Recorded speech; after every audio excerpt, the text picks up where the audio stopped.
Hey, comic lovers, EMoney and the old man back with you again for another exciting episode. All right, so what are we talking about today?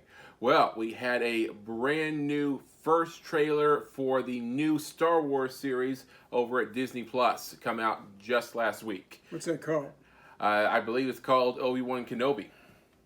And we're going to be talking about that today. Also, we're going to be talking about our comic reviews and previews. And I have a brand new, never before seen movie-ism to share with you guys. And then, also, we're going to be talking a little bit about what the old man and I have planned for this summer. All right, between darkness and defeat, hope survives. This is Back Issues.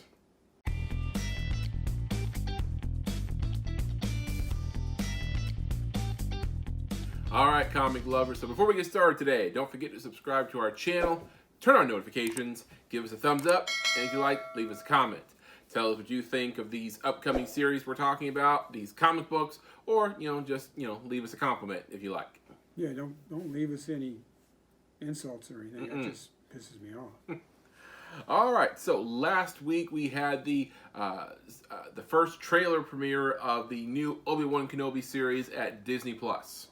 Now, if you don't know, this is the first live-action series that's not going to take place around the same timeline as The Mandalorian. Well, that kind of sucks. Yeah, I mean, we got a good thing going with the Mandalorian timeline, and we want to see that play out. We got Mandalorian, we got Boba Fett, we got the new Ahsoka show that's coming out. And you're not going to have any crossovers into the Obi Wan show with these guys. Probably not. I mean, some of those guys were around during that time, but probably not. So, with Obi-Wan, this takes place about 10 years after the events of Episode 3, Revenge of the Sith, where Obi-Wan is living on Tatooine, and he's kind of looking over Luke Skywalker from a distance, and Luke is around, 10 years old at this time. So, you're saying he's stalking a kid? Sort of, yeah. I mean, if he were questioned by authorities, they'd be like, so what are you doing again? Oh, I'm watching over this kid and his family to make sure nothing bad happens to him. Sure you are. Yeah. All right, so in the series, we're going to get the live-action debut of the Inquisitors, which a lot of people will be familiar with if they watch the Clone Wars series. Actually, it's Clone Wars and Star Wars Rebels is where they made most of their appearances. And the old man, he's watched The Bad Batch, and I've showed him a few select scenes from Rebels and Clone Wars because some of those lightsaber duels were pretty exciting, but he has not watched them, binge watched them like I did. Now, one website, I believe it was MovieWeb, they made the mistake of saying that we are going to see the premiere or appearance of the mysterious villains known as the Inquisitors, acting like this was going to be the first time we see them. And of course, as you can probably guess, Star Wars fans jumped all over them on that. You do not want to say anything wrong in front of Star Wars fans. Yeah, Inquisitors, they've been around for 10 years. So we're going to see the Grand Inquisitor's live-action debut. And also, we're going to see Hayden Christensen return as Darth Vader. We didn't see him in the trailer. We just heard that at the end of the trailer. Well, you're really not going to see Hayden Christensen. You're not going to see him at all, are you? Well, I mean, he might take the helmet off and we see him, scarred and messed up in a scene. Yeah. Okay. And, I just want to say, it's like, the people over at Disney Plus and Star Wars, they're really getting their money's worth out of that Tatooine set. Well, I mean, if you're going to have to do a set over and over, just do one there's nothing there. Yep. They don't have to put trees, not even a whole lot of rocks. I mean, just sand. Yep. And you know what? As a guy who has worked in production before, I did a lot of production in movies and television. Most of them were reality shows. I didn't have this kind of set. But I was just thinking about the sets on Star Wars and the Tatooine sets about, having to, comb the footprints from all the set people out of the sand, when you're about to film. That doesn't sound like fun at all. Because I was a production assistant, so that probably would have been my job if I were working on that set. It would have been, Eric, here's your rake. Yep. And yeah, that's brutal. So don't envy those guys. All right, so, and also we're going to see Owen Lars, and, you know, one problem with prequels is, like, you already know the fate of a lot of characters, so it's hard to, like, feel like there's real stakes involved for the most part. Like, you know, we know how Obi-Wan dies, we know how Vader dies, we even know how the Grand Inquisitor dies. He dies in the animated shows. So, the only person that I saw, I believe, don't jump all over me if I'm wrong. Oh, get him. That the young woman who's the Inquisitor in the trailer, Inquisitor Reva, according to IMDb, I don't think she's in the animated show. So she's the only one that we don't know what happens to her. So, you know, it's hard to, you know, obviously we're going to watch it, but it's hard to have like that, you know, nail-biting suspense like, you know, The Mandalorian, for example, because Mandalorian is a unique character, so we don't know what his fate is going to be. We know his fate is $, so he ain't going anywhere anytime soon. So yeah, probably so. But anyways, when you know how all these people are going to die, it's hard to you know, get suspense from it. All right, but we're going to watch it anyways, and we're going to give our reaction videos. Yes, we are. So, who from the animated shows and also from other canon would you like to see make their appearance in Obi Wan Kenobi? I imagine like we might get Ahsoka, like a younger Ahsoka on the show, maybe. And I would also love to see a Force Ghost appearance from Qui-Gon Jinn. I want to see the Cantina Band. Okay, you want to see Rebo? All right, so you know, they're on Tatooine, so anything's possible. All right, so Obi Wan Kenobi is set to premiere on Disney Plus on May 25th, so stay tuned for that. When's Moon Knight start? End of this month. Okay. I think it's the 30th. So Also, our reaction videos. Last Wednesday of the month. Okay. Mm-hmm. All right, now that is it for our you know, entertainment news. So now on to our comic book reviews. Now, if you've never seen us do this before, we grade these comics on a 5-shield rating system. We give them each 2 scores, one for writing and story, and the other one for artwork. And then we combine those 4 scores together to give it an average overall score. All right, so first we have our mentions this week. This first one is sort of a Elseworlds, like what-if sort of story, because obviously it doesn't take place in the mainstream comic books. Which is a shame. I wish they had written it a little differently, and it could have been part of the mainstream. But no. This is Captain Carter #1.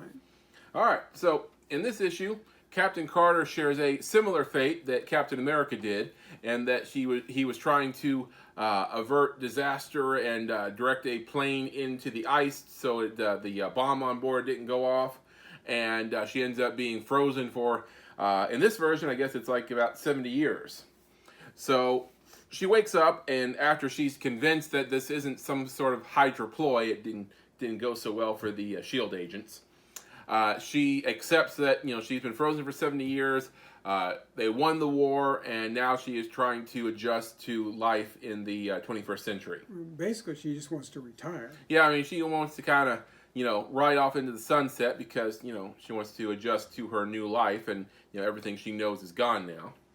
But, you know, S.H.I.E.L.D. wants her. You know, they want her to join their initiative, and also the British government wants her. I'll say, if it was just S.H.I.E.L.D., I don't think they would have got her, but the British government called on her. Yeah, and you know, they want her to join up and become, you know, a beacon, a symbol, you know, icon, you know, like she was during the war.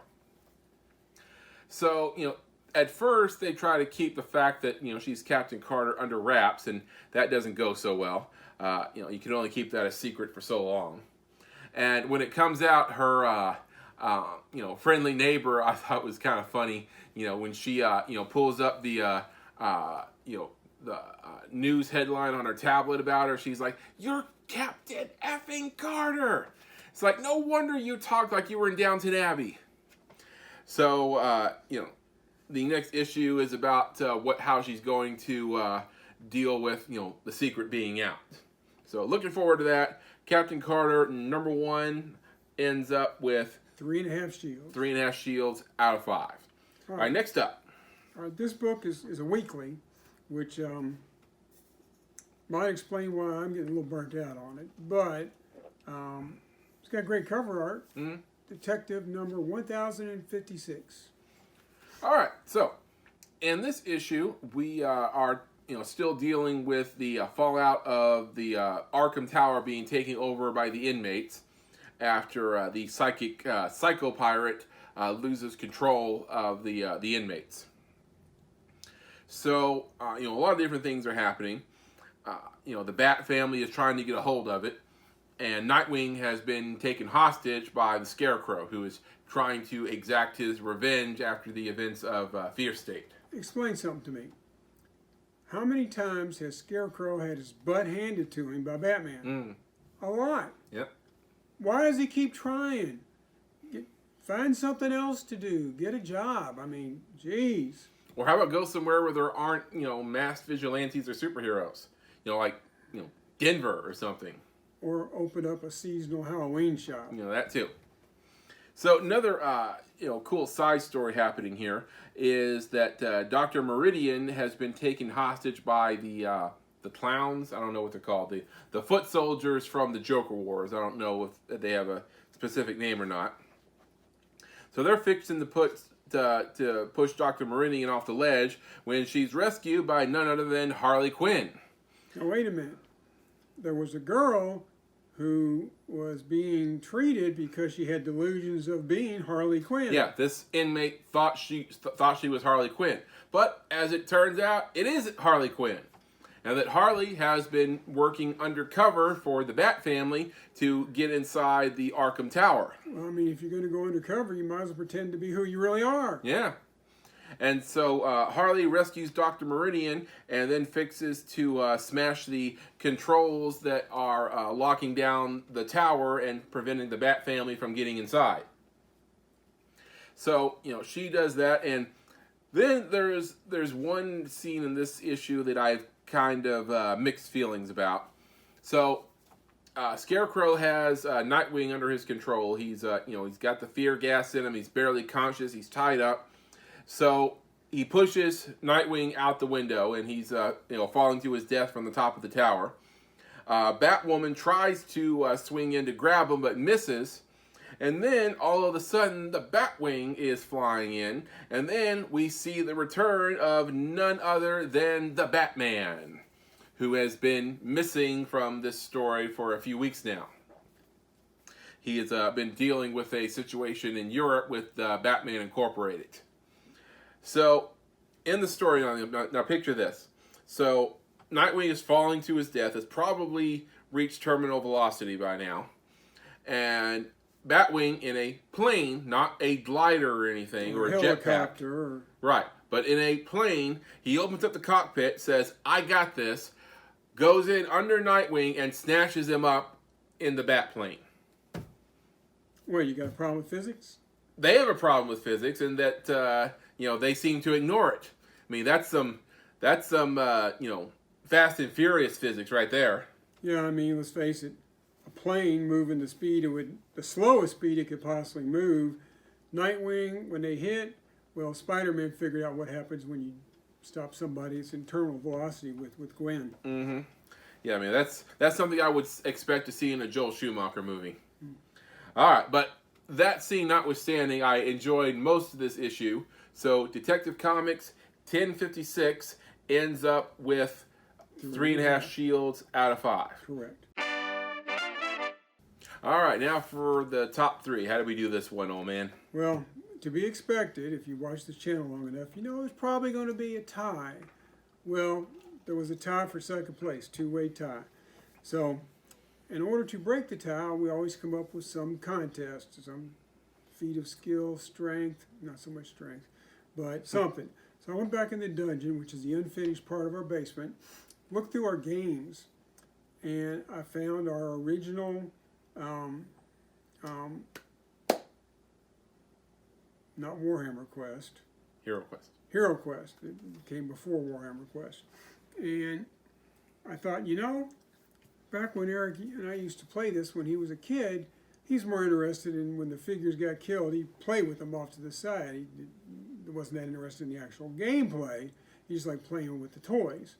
So I thought, I got him on this. Well, EMoney's grown up a little bit, just a few years. And he now understands strategy and things like that. And yeah, he gave me a good butt whipping in this game. So at any rate, if you don't like the order that number 2 and number 3 come in, it's on him. So, number 3. This is the book Devil's Reign. It's number 5 of a 6-issue series. It's one of the few, big stories that we have decided to get all the crossovers. Usually we just get the core book, but this one has been pretty good. So, Devil's Reign. All right, so right at the end of the last issue, Kingpin, using the power of the Purple Man, has all of his memories restored regarding the identity of Daredevil, aka Matt Murdock. So he's pretty livid about what happened and having his mind violated and all that. Now, Fisk was pretty stupid regarding the whole anti-superhero laws that he tried to pass. Take on all the New York superheroes. It's dumb. But now he's just gone completely off the rails. Like, he doesn't care about anything, civilian casualties or whatever. He wants the race for the mayor's office. He wants Daredevil's head. So, in addition to that, things have escalated to where it's pretty much all-out war with the outlawed superheroes and the deputized villains that Fisk made, called the Thunderbolts. And also, at the end of the issue, a pretty unfortunate character death that is, part of the fallout from Fisk getting his memories back. So, all ramping up to the big finale in Part 6. Looking forward to it. Devil's Reign, number 5 out of 6, ends up with 4 shields. After it was rounded up. All right, next up, speaking of Devil's Reign. Now, this is, I think it's a one-shot. It's Devil's Reign, Moon Knight, number 1. All right. So in this issue, and the regular Moon Knight series we've been reading, most weeks it's probably ends up around the middle of the pack. Nothing too huge, nothing great about it. This one, however, obviously it being number 2, we really enjoy. So Moon Knight has found himself in prison, and he is asking about the underground fight club that this prison has. The fact that he's in prison, he tells one guy that, I'm in prison only because I allowed myself to be put in prison. And anytime I want to leave the prison, trust me, I can. Also, it flashes me back to The Watchmen when Rorschach gets locked up. And he looks to these prisoners that are all threatening to do him physical harm. And he says, y'all made a mistake. I'm not locked up in here with you. You're locked up in here with me. Love that line. Yeah. All right. So, he works his way up to the Fight Club. Now, this is one of those comic books where if the artwork had been just a little bit better, it probably would have been number 1 on our list. Well, we both gave it 3s for art, but I know, but myself, I was being very generous. It probably deserved a 2. I mean, it's a bit lazy, and it reminds me a lot of anime. Now, I know a lot of people enjoy anime, obviously, but I, however, am not such a big fan of it. Well, it's very angular. Motion is shown with just lines. No background. I mean, it's not very good. Yeah. I mean, story, however, obviously is great.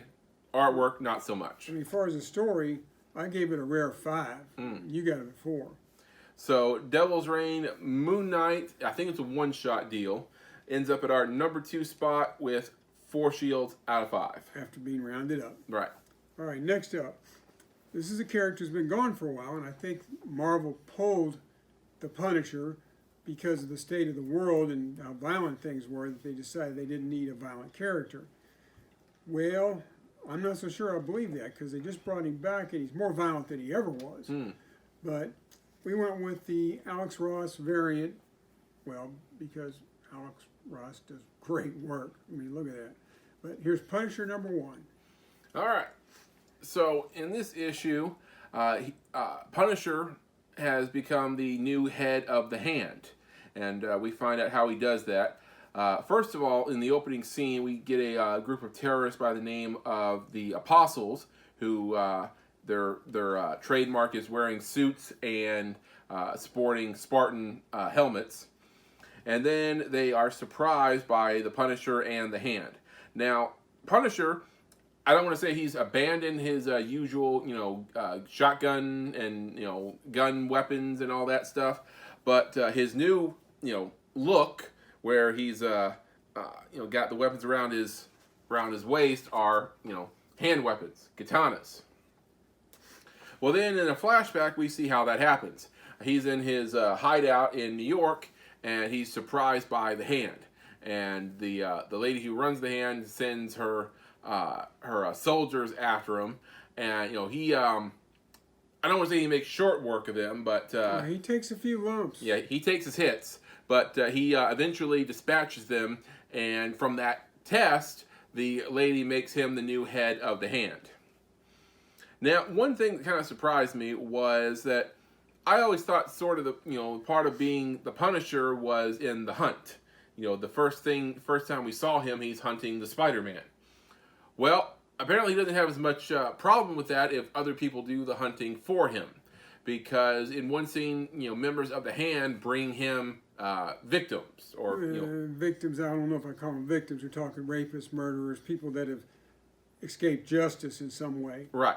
And, basically they bring them to him to be their executioner.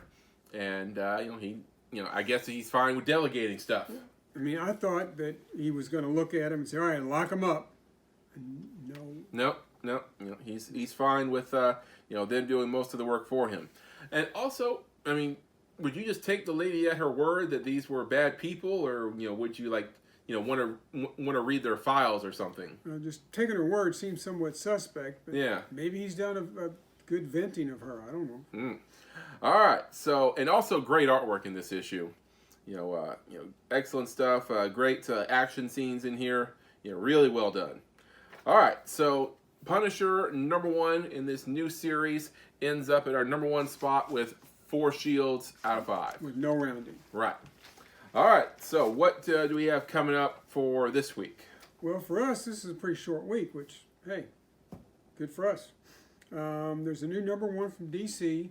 It's called Batman, Superman, World's Finest. Well, it should have been called World's Finest, Batman, Superman, in tribute to the long-running DC book, World's Finest. Somebody chose not to do that. Batman the Knight #3 comes out. And from Image Comics, The Scourge #3. You mean the Scorched? The Scorched okay. #3. It's like, what the hell is the Scourge? All right, so that does it for our previews. Pick them up at your local comic book shop. Now, on to that brand new movie-ism I was telling you guys about. All right, this week's movie-ism, this is what I like to call the bang. What? This is what happens in a lot of movies and TV shows in a scene where it's like, the bad guy, he gets the drop on the good guy, he's fixing to shoot him, then all of a sudden you hear bang, and then no blood, and good guy's like, and then the bad guy who was holding the gun is like, and then drops dead to the ground. Fairly common cliche. Oh, extremely common. Yeah, used a lot in movies. The most classic example, I think, is in Raiders of the Lost Ark, in the bar fight close to the beginning of the film when Indy first meets up with Mary and the bad guys are attacking and they're in the bar. Good guy or the bad guy gets the drop on Indy, fixing to shoot him. You hear bang. Indy's like, what? And then bad guy drops dead, and you see that Mary shot him. Also, little side note on that scene. Something that always bothered me ever since the first time I watched it was the main bad guy, the creepy guy in the suit. There's a part in that scene where Indy and one of the thugs are struggling for a gun, and then the creepy guy looks to one of the other henchmen and goes, shoot them both. And it's like, why would you do that? I mean, I can understand not caring if one of your henchmen gets killed, but why would you deliberately shoot them? That's why villains can't get quality help. Right. I mean, it's like, if you sell your henchmen, or you just decide to shoot them on a whim, like, who the hell wants to work for you after a while? That's why the Joker doesn't have good people with him. All right, but that's neither here nor there. Also, a scene in The Maze Runner: The Scorch Trials towards the end, where one of the good guys almost gets shot, and he does the the typical checking, nope, not dead.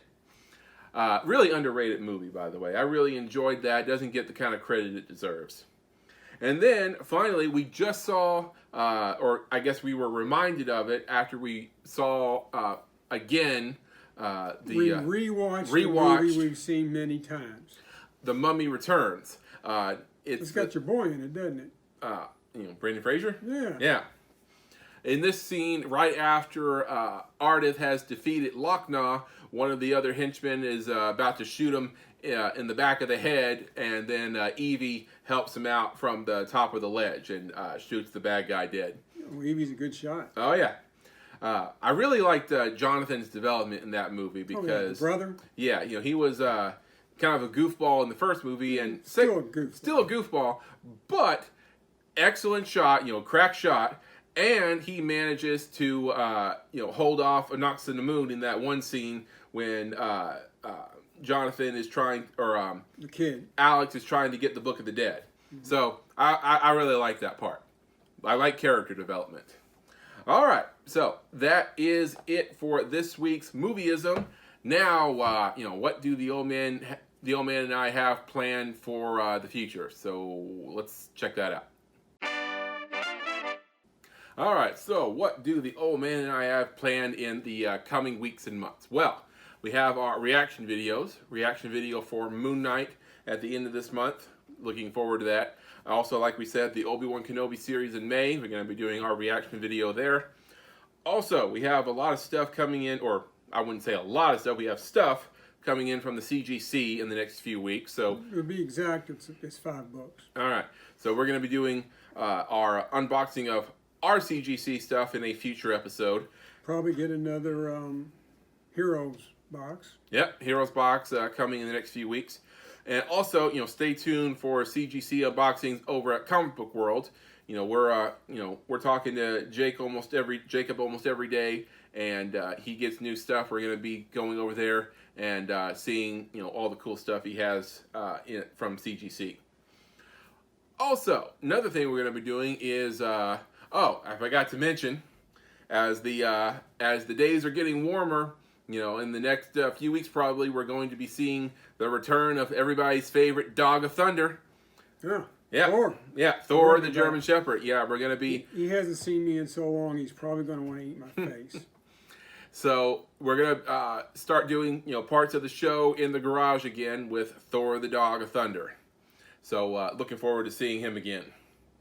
All right. Also, as the days get warmer, our garage sale, our pop-up comic book shop is going to be returning, and we're hoping for next month, but definitely by the beginning of May. First Saturday of May, we will be open very no late. matter what. Yeah. I don't care if it's snowing. So we've been building up our inventory over the last few months, and we have like huge amounts of stuff. It's ridiculous. Like the amount of stuff that is behind the camera right now is just unreal. I mean, we have all kinds of cool stuff. Comic books, we have been collecting all kinds of comic books to sell to you guys. Just to give you just a few here. Just a pinch. No, yeah, this is a tiny amount compared to what we've picked up. All right, so we have Amazing Spider-Man number 51, first cover appearance of the Kingpin. That's going to be for sale. Then we have Amazing Spider-Man number 361, first appearance of Carnage, also going to be at our sale. And also, check this bad boy out. Invincible Iron Man number 1 big premiere issue, also going to be available at our sales. So, this is just a small taste of what we have on our racks, in our boxes, all over, and it's going to be, huge inventory. If you're not looking for comic books, you're looking for toys, collectibles. We have all kinds of fun stuff there too.